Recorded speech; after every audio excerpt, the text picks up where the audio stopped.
Good morning, students. Hello. Today we're going to start with a new chapter, that is chapter number 1, unit number 1, that is Indian economy. And as we all know that this unit is for 12 marks and this unit has 3 chapters. So today we're going to start with chapter number 1 that talks about pre-independence. Right? Now children, as we all know that Britishers had ruled India for almost 2 centuries. So 2 centuries means they had ruled India for almost 200 years. Now prior to this, what are we talking about? Before Britishers actually came and started ruling our country was agrarian economy. As we all know, today also it's a predominant sector is agriculture. But prior to Britishers, it was agrarian economy. But they had certain manufacturing units also. And children, the predominant was, when we're talking about what was there, that was handicraft. Now, why am I focusing on handicraft? I'm focusing on handicraft because later in the chapter, we're going to see that how Britishers could not bring forward this particular sector. Right?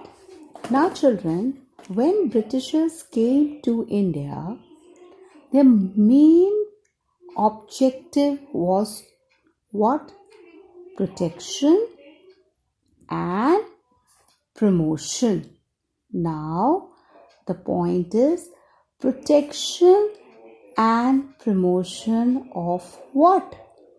Was it Indian economy or what? No. Britishers came to India with a view of protection and promotion of their home country. Right? And we all know what was their home country. Of course, their home country was Britain. So what all have we done here? We've started with chapter number 1. Chapter number 1 talks about that pre-independence, that is economic development under the colonial rule. So here we are talking about pre-independence. We know Britishers had ruled India for almost 200 years. Prior to Britishers came to India, the main India was an agrarian economy. Predominant was agriculture, but definitely they had certain manufacturing units also, and that was handicraft. When Britishers came to India, their main focus was protection and promotion. Now we know protection means the current situation and promotion means bringing forward. So protection and promotion of their home country, that is Britain. Right? Now let us start with an important thing, and that is impact. Impact of what? Impact of the policies that Britishers had launched on the Indian economy. Right? So now we are studying the impact. Now the first impact that we talk about is that's very important, and throughout the chapter you're going to be some form or the other, when you're going to see the impact on agriculture, industry, railways and other forms, you would see that this impact was the major impact. So what was this major impact that we're talking about? This major impact, children, that we're talking about was that India became simply one thing, and that is what was the supplier. Supplier of what? Supplier of raw material. And where did this raw material go? Where was this raw material supplied? This raw material was supplied in Britain. And raw material of what kind? That again we're going to study, but just to give you a hint, that was jute, cotton that we talk about. Then what happened to India? India became a captivating market. Market of what? Market of finished industrial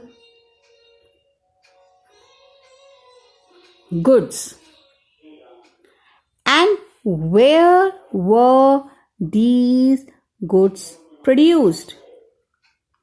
These goods were produced in Britain. Now, can you just link it? I think yes, you all are brilliant students. You can certainly link that India became the supplier of raw material. Where did the raw material go? To Britain, right? What did the Britishers do with this raw material in Britain?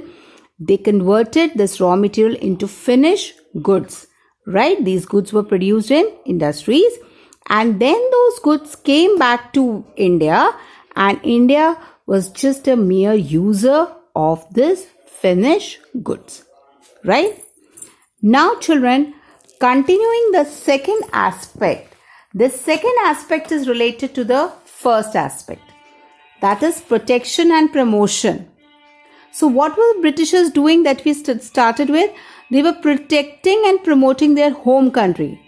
So what is the second impact? The second impact is that they made no effort. Effort for what? Effort to increase what? National income.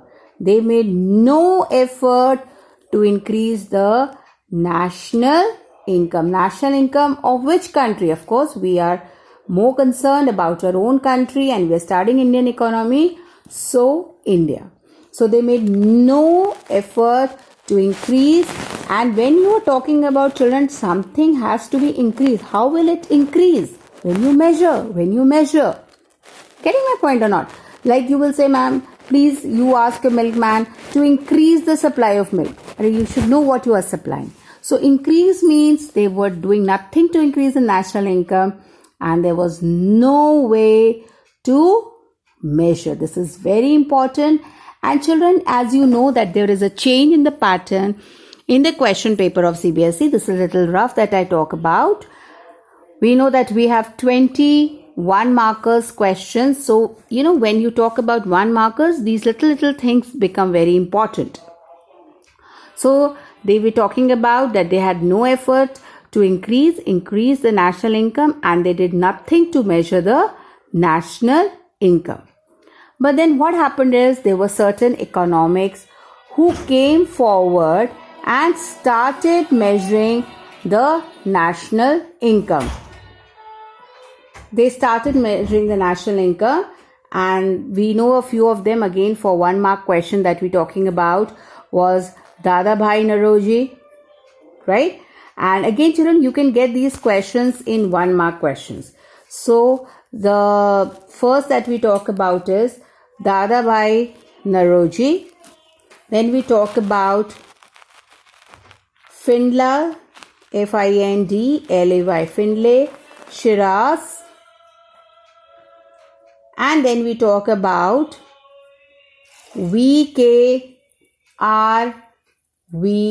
Rao.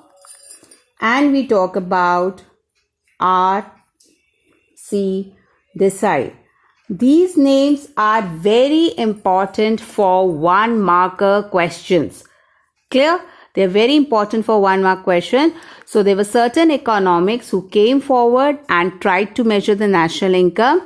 And the main 4 names are Dadabhai Naoroji, Findlay Shiraz, V.K.R.V. Rao and R.C. Desai, right? The significant role here was by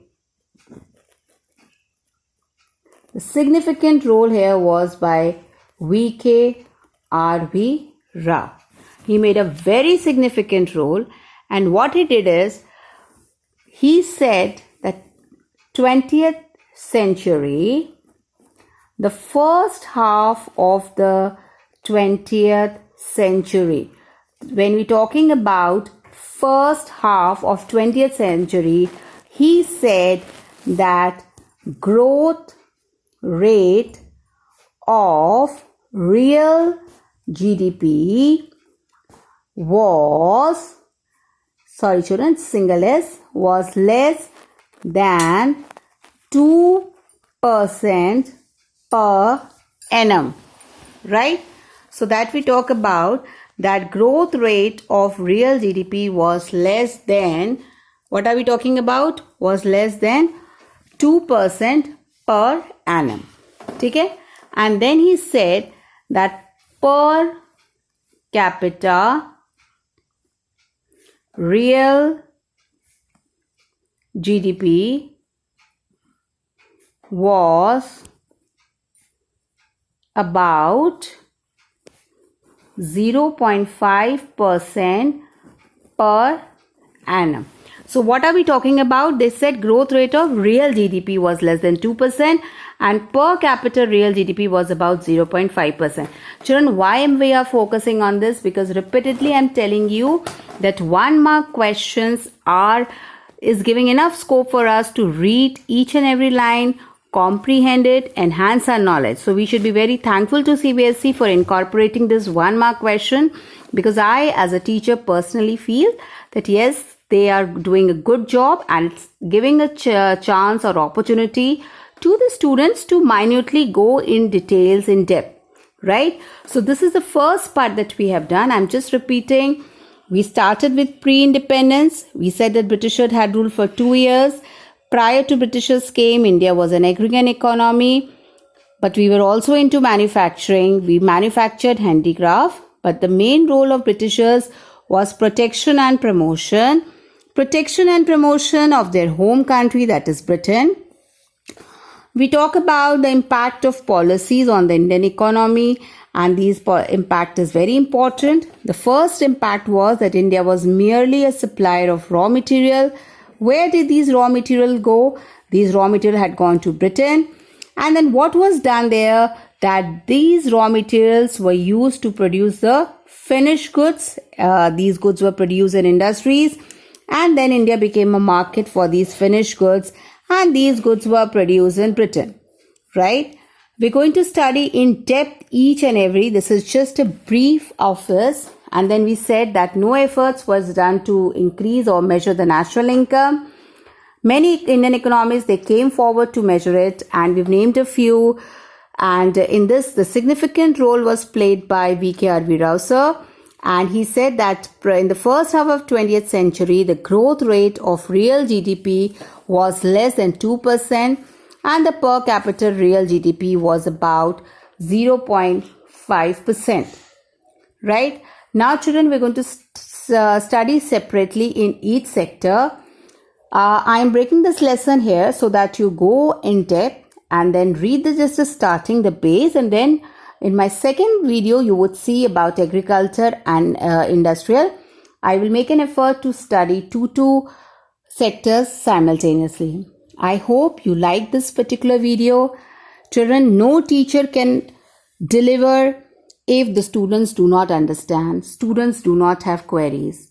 I know chalk and duster cannot replace anything, but after seeing this video, it's my request, please put up your questions in case you have. Put up your doubts, because they are the best way by which students and teachers' learning process can go. I hope you enjoyed the video. Thank you. God bless you. Take care.